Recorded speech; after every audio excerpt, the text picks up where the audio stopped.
बच्चों, आज कैलकुलस में हम लोग कुछ डेफिनेट इंटीग्रल के क्वेश्चन लगाएंगे, उनकी प्रैक्टिस करेंगे। लास्ट टाइम हम लोगों ने काफ़ी सारी प्रॉपर्टीज और उससे रिलेटेड जो फार्मूलेज थे हमने डेफिनेट इंटीग्रल के बताए थे, तो प्रैक्टिस करते हैं। तो प्रैक्टिस में भी मैंने सोचा कुछ अलग टाइप के क्वेश्चंस को चूज किया जाएगा, क्योंकि नॉर्मल क्वेश्चंस के बेसिस पे आप लगा भी सकते हैं, अदरवाइज भी आपको प्रैक्टिस नॉर्मल क्वेश्चन करनी चाहिए, क्योंकि केवल x cube plus x square का इंटीग्रेशन करने का दिखाना का कोई मतलब नहीं, क्योंकि तो सिंपल फार्मूले से आप लोगों को आ ही जाता है। तो थोड़ा अलग सा हो। तो आज जैसे एक इंटीग्रेशन हम करने की कोशिश करते हैं, दिखाते हैं आपको कि जैसे ये है 5x-3 का मॉड्यूलस, इसका आप इंटीग्रेशन करना है 0 से 1 के बीच में। ओके, अब इस मॉड्यूलस फंक्शन को तो आप जानते होंगे। अगर नहीं जानते हैं तो किसी अगर फंक्शन के आगे ऐसे लिखा है x, तो ये इसका मतलब होता है कि इसकी खाली हम पॉजिटिव वैल्यू लेंगे। दैट मीन्स अगर से 3 है तो ये तो पॉजिटिव वैल्यू 3 है ही है, अगर -3 है तो भी इसकी पॉजिटिव वैल्यू 3 लेंगे। That is called modulus function. तो इसको डिफाइन कैसे करते हैं कि this would be equal to x अगर ये x पॉजिटिव है, and this will be -x अगर ये निगेटिव है।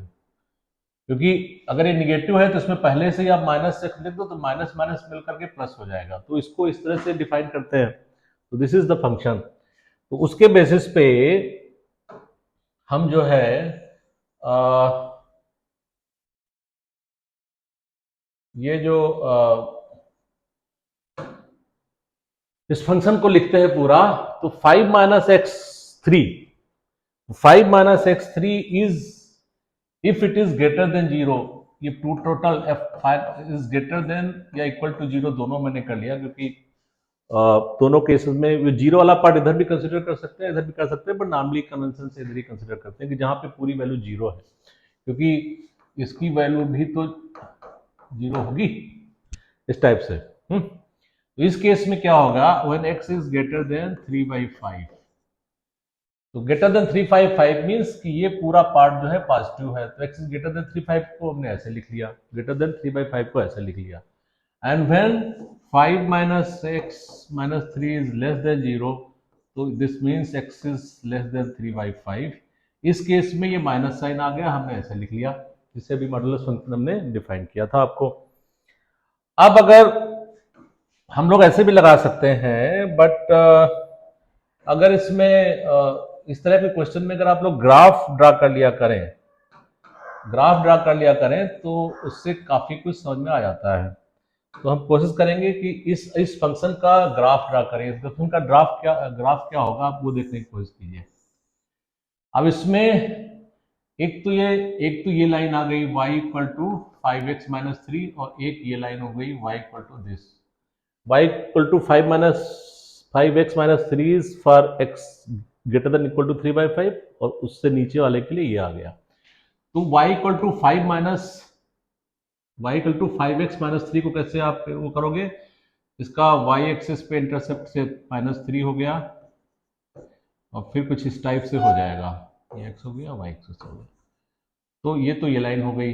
इसके लिए क्या होगी, ये लाइन क्या है, इस लाइन को अगर आप ऐसे विजुलाइज करो, इसको लिखा है -5x+3।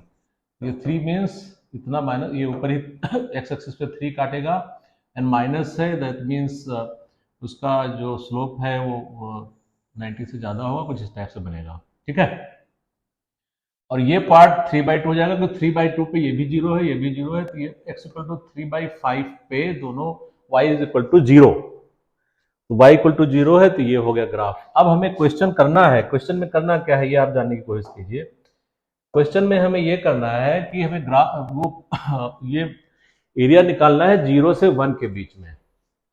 तो अगर ये 0 है और यहाँ पे कहीं 1 है, तो हमें बेसिकली ये एरिया निकालना है, ये एरिया निकालना है, ये एरिया निकालना है। एंड इस चीज को देखिए, ये जो फंक्शन है, इस फंक्शन का बेसिकली ग्राफ क्या है, ये 3/2 के लिए ग्राफ इधर है, ये है, सॉरी 3/5 से पहले का ग्राफ इधर है, एंड 3/5 के बाद का ग्राफ इधर है। तो ये इस फंक्शन का ग्राफ हो गया, मॉडुलस फंक्शन का। यहाँ पे इस फंक्शन का अगर मॉडुलस है तो उसका ये ग्राफ हो गया। इसको हमें इंटीग्रेट करना है और ये एरिया और ये एरिया निकालना है। तो इसके लिए इंटीग्रेशन अलग होगा, इसके लिए इंटीग्रेशन अलग होगा, क्योंकि दोनों के लिए रेंज में फंक्शन अलग अलग हो गए। तो हम क्या करेंगे, अब देखिए वही हमने किया, 0 से 3/5 के बीच में अलग से लिख लिया, 0 से 3/5 के लिए अलग बीच में लिख लिया इसका, और फिर इसी को दो पार्ट में तोड़ लिया, 3/5 से 1 को अलग से लिख लिया, 3/5 से लेके 1 तक अलग से लिख लिया। अब 0 से 3/5 तक इसकी वैल्यू क्या है, इस फंक्शन की वैल्यू ये है, यहाँ पे माइनस है, ये हमने रख दिया। 0 से 3/5 से 1 तक के लिए वैल्यू क्या हो गई, x इज ग्रेटर देन 3/5 के लिए वैल्यू ये हो गई, तो हमने सीधे 5x माइनस 3 लिख लिया। अब इसका इंटीग्रेशन हो गया और इसका इंटीग्रेशन हो गया। इतना अगर आ गया तो इसके बाद तो बड़ा आसान हो गया। ठीक है, अब देखिए अब क्या है, अब तो सीधे ये -5x है, तो ये -5x²/2 हो गया, ये +3 हो जाएगा तो 3x हो गया। इसका इंटीग्रेशन ये हो गया। इसकी एक वैल्यू 3/5 पे निकालेंगे, दूसरी वैल्यू 0 पे निकालेंगे, माइनस कर देंगे। इसमें भी 5x²/2 हो गया, ये -3x हो गया। ये 3/5 से लेके 1 तक निकालेंगे, एक बार वैल्यू इसमें 1 रख के निकालेंगे, दूसरी बार वैल्यू x की 3/5 रख के निकालेंगे, दोनों को माइनस कर देंगे तो इसकी वैल्यू आ जाएगी, इसकी वैल्यू आ जाएगी। इसको आप सॉल्व करेंगे तो अल्टीमेटली 13/10 आंसर आ जाएगा। बट ये तो मैथमेटिक्स है इसलिए मैं इसको कर नहीं रहा हूँ, तो आप अपने आप भी ट्राई कर सकते हैं। बट बेसिक कॉन्सेप्ट वाज कि मॉडुलस फंक्शंस को हम जब इंटीग्रेट कर रहे होंगे तो किस तरह से डील करेंगे, और इस तरह से रिलेटेड काफी क्वेश्चंस आते हैं। कभी मान लिया आपको बोल दिया से, आप देखोगे कहीं sin x का भी लिखा होगा, इसको आप इंटीग्रेट करो, ठीक है, तो इसमें भी आपको देखना पड़ेगा, जैसे sin x का ग्राफ इस तरह से होता है, तो इसमें क्या है, when x इक्वल टू यहाँ से यहाँ तक है तो, और x इक्वल टू यहाँ तक आके तो निगेटिव वैल्यू आ रही है, तो किस चीज के लिए निगेटिव वाली हो रही है, x इक्वल टू यहाँ के लिए आपको अलग से इंटीग्रेशन करना पड़ेगा, इसके लिए अलग से इंटीग्रेशन करना पड़ेगा। तो जिस रेंज में बोल रहे हैं, मतलब से 0 से π/2 या 0 से π या 2π 3π, उस टाइप के क्वेश्चंस आपको मिलेंगे। इस टाइप के और भी फंक्शंस के क्वेश्चंस आपको मॉडुलस वाले मिलेंगे, वो अपने आप ट्राई कर सकते हो। एक तो ये मॉडुलस का मैंने आपको बताया। अब आते हैं एक और फंक्शन होता है जो अक्सर शुरुआत में हम लोगों को समझ में नहीं आता था, थोड़ा सा दर्द करता था, एक क्या चीज आ गई तो नॉर्मल बुक्स में रहती नहीं थी। वो आता था, ये रहता है इंटीग्रल पार्ट निकालने का फंक्शन, जहाँ पे ऐसा लिखा हो। इसका मतलब क्या होता है, इसका मतलब होता है अगर 1.2 के ऐसे लिखा हो, इसकी वैल्यू बेसिकली 1 है, केवल हम इंटीग्रल पार्ट रखते हैं, उसका डेसिमल पार्ट हटा देते हैं। जैसे इसी तरह से 1.4 हो तो इसकी वैल्यू 1 हो जाएगी। तो इंटीग्रल फंक्शन का मतलब ये होता है कि खाली उसका डेसिमल के इधर वाला पार्ट लिख लेते हैं, इंटीग्रल वाला पार्ट लिख लेते हैं, इसको हटा देते हैं। That is the simple concept of the integral function. तो अब देखिए इसमें, इसको हमें 0 से 3 के बीच में इंटीग्रेट करना है।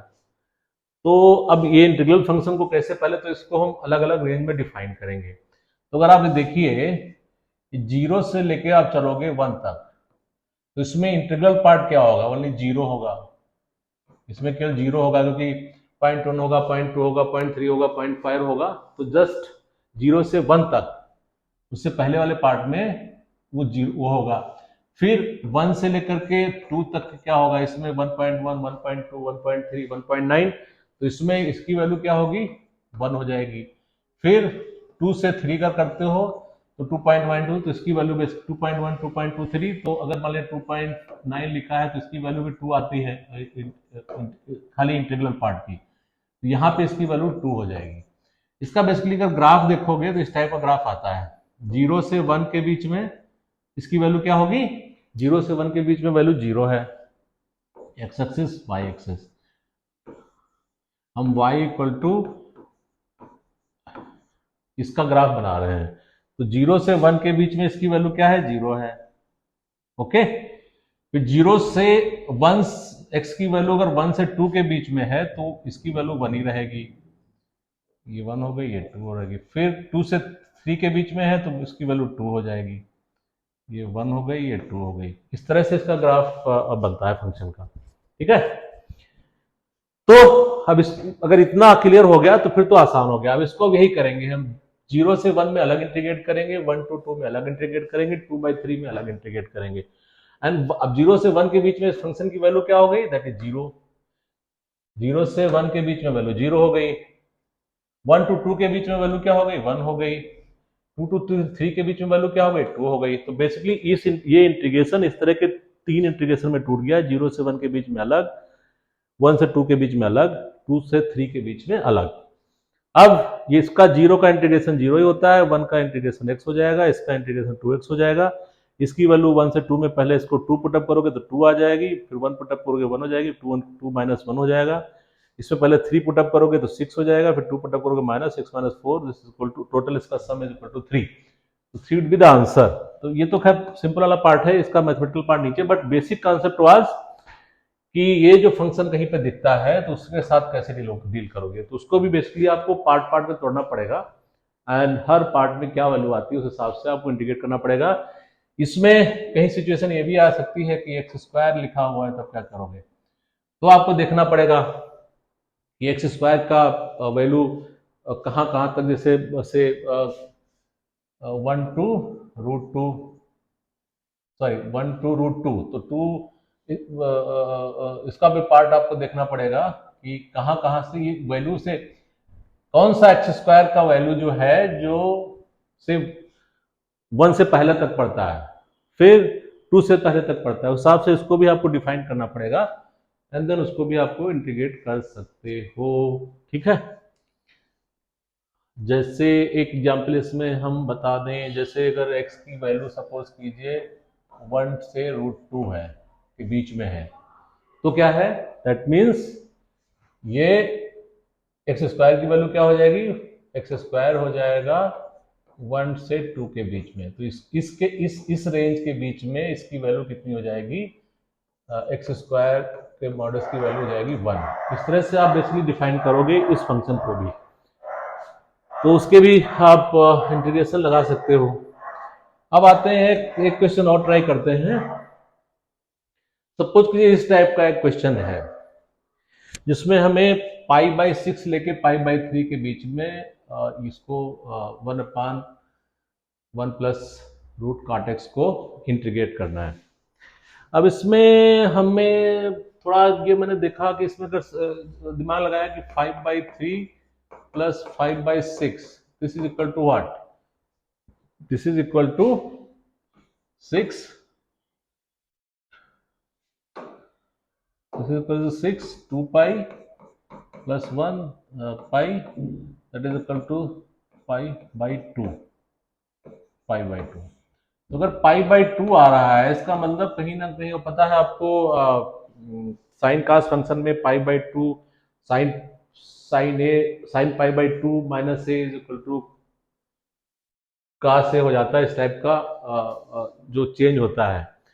तो उसका यूज इसमें कहीं ना कहीं हमें दिखता है, क्योंकि ये थोड़ा π/2 आ रहा है। और ये भी किस लिए दिखा, ये भी इसलिए दिखा क्योंकि आपने एक हमने लास्ट टाइम फार्मूला बताया था, अगर ये है तो this is also equal, sorry this is also equal to a to b f a plus b minus x dx, means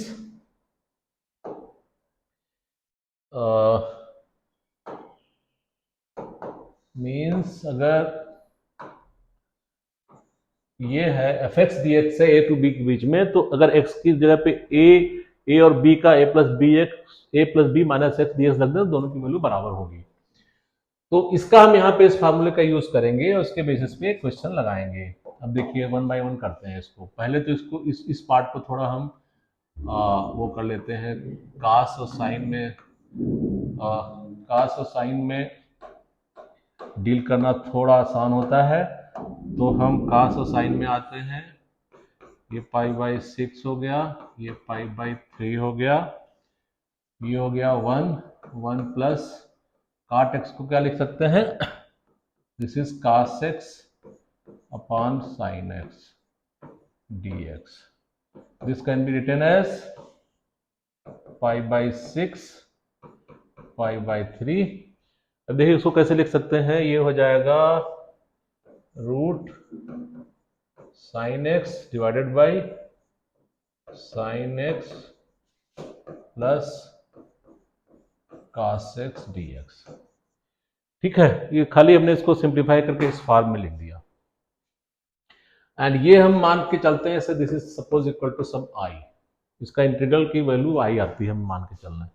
अभी देखिए इसमें अगर हम ये वाला फार्मूला लगाए हैं तो π/6 प्लस π/3 इज इक्वल टू π/2 हो जाता है।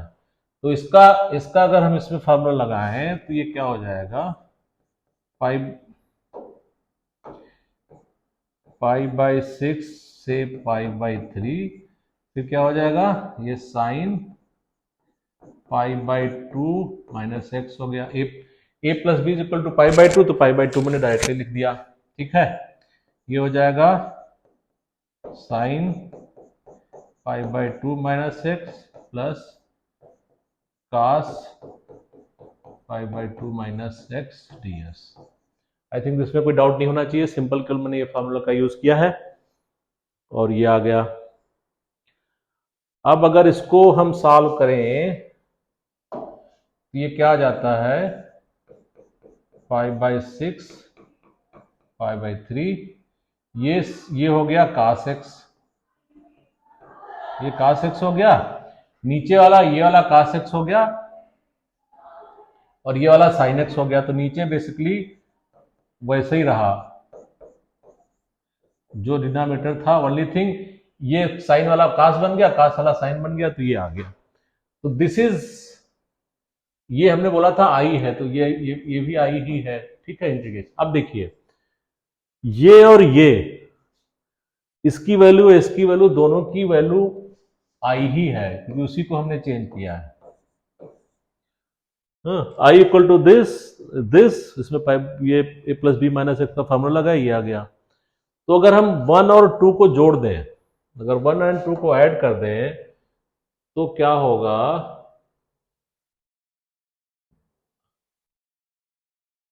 हाँ ठीक है, इसको और इसको ऐड कर दें तो इधर क्या हो जाएगा, इधर हो जाएगा 2i, एंड ये क्या हो जाएगा, इधर हो जाएगा, पहले इसका लिखते हैं π/6 π/3 sin x plus cos x dx, ये हो गया। दूसरा टर्म ये आ गया, ये हो गया π/6 π/3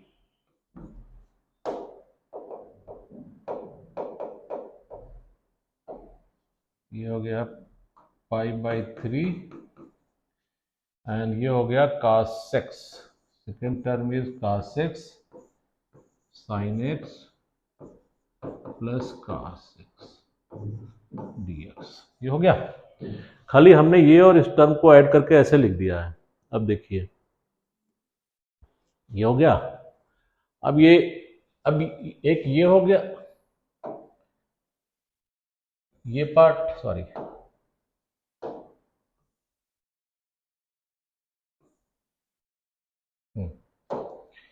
अब ये पार्ट और इस पार्ट को दोनों को हम कंबाइन करके एक ही में अगर लिख दें तो क्या होगा, हो जाएगा 2i इक्वल, क्योंकि ये रेंज दोनों में बराबर है तो इसको हम कॉमन ले आए, π/6 π/3।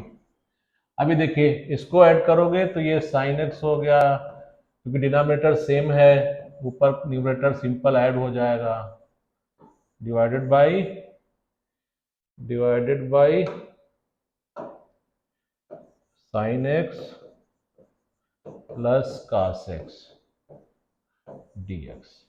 अब ये न्यूमरेटर डिनोमिनेटर बराबर हो गया, तो this is equal to direct simple 1, that is π/6 से π/3 के 1 dx हो गया। अब केवल 1 का इंटीग्रेशन रह गया, वो आपको पता है क्या होता है, this is simple equal to x की वैल्यू आपको निकालनी है π/6 से लेके π/3 के बीच में, that is π/3 minus π/6, that is equal to π/6। तो और ये this is equal to 2y equal to pi by six, तो 2y equal to pi by six हुआ है 2y equal to pi by six, तो i equal to pi by 12 जो आपको निकालना था। इससे आसानी से आपको लग गया। बस उसमें कुछ लोगों को ये कॉन्सेप्ट समझ नहीं आ रहा, मतलब शायद कंफ्यूजन हो कि एकदम से ऐड कैसे कर दिया। तो ये सी क्या होता है ना, अल्टीमेटली ये बेसिक थोड़ा कॉन्सेप्ट हम बता ही देते हैं कि जैसे हमने बताया था ना,